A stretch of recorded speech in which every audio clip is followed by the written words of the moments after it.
So this time I'm going to talk to you about how to take awesome photos. Uh, Now I'm not a photography expert, but I do have a few tips that I've learned throughout the years on how to take better photos.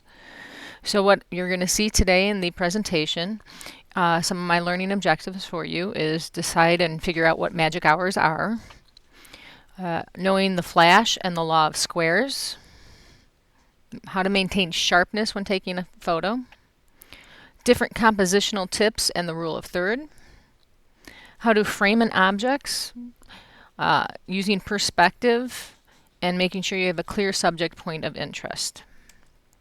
So magic hours. Photographers consider magic hours to be the first 2 hours after sunrise and the last 2 hours before sunset. If you take photos during those magic hours, you typically have a softer photo, which shows better detail because you have a richer light.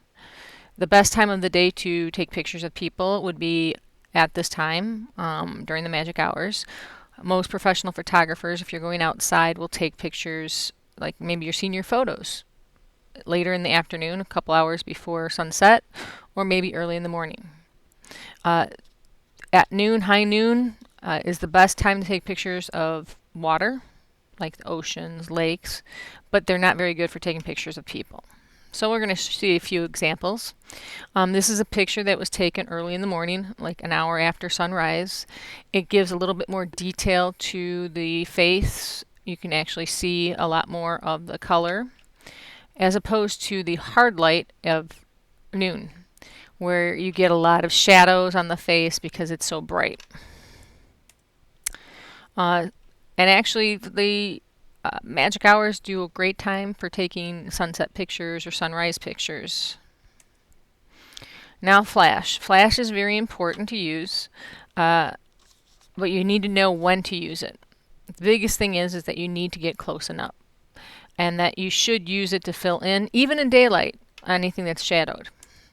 So the law of squares says that if you have a regular point and shoot camera, typically your illumination for the flash only goes within 10 feet.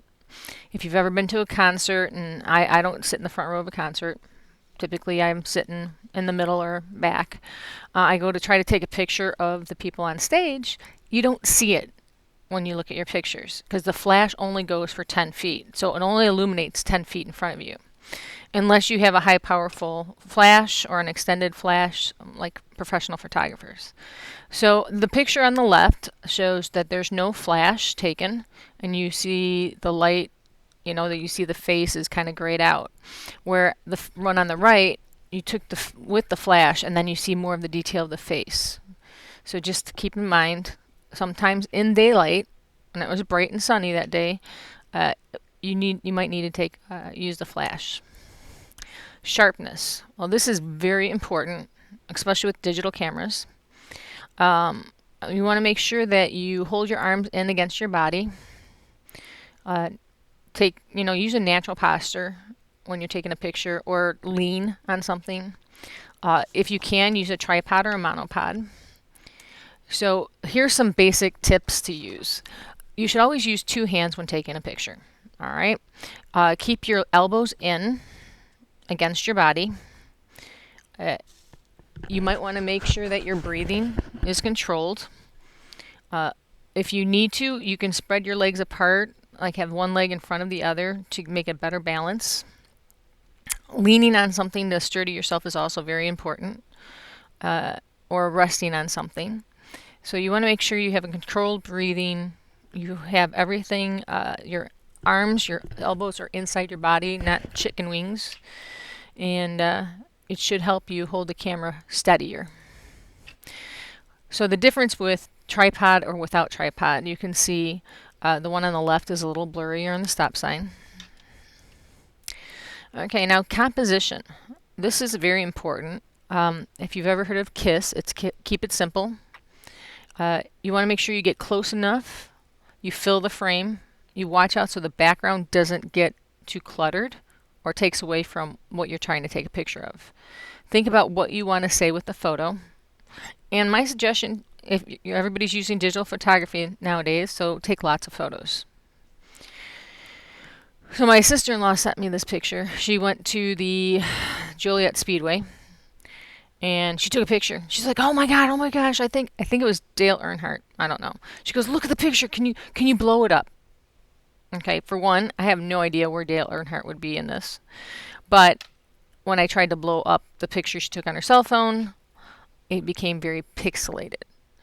But in this picture, I had no idea what the subject was. I had no idea what I was looking for. She had to tell me. And then when I tried to blow it up, the quality wasn't very good. So I couldn't tell who was who.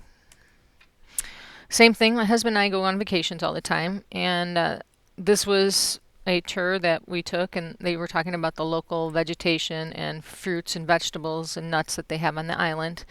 But really, you're getting distracted by the guy in the background, where you're supposed to focus on the fruit and the guide.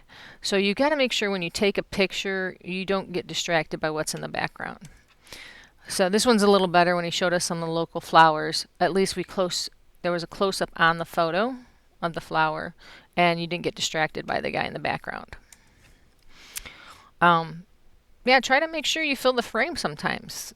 That makes it a more exciting picture when you get close enough.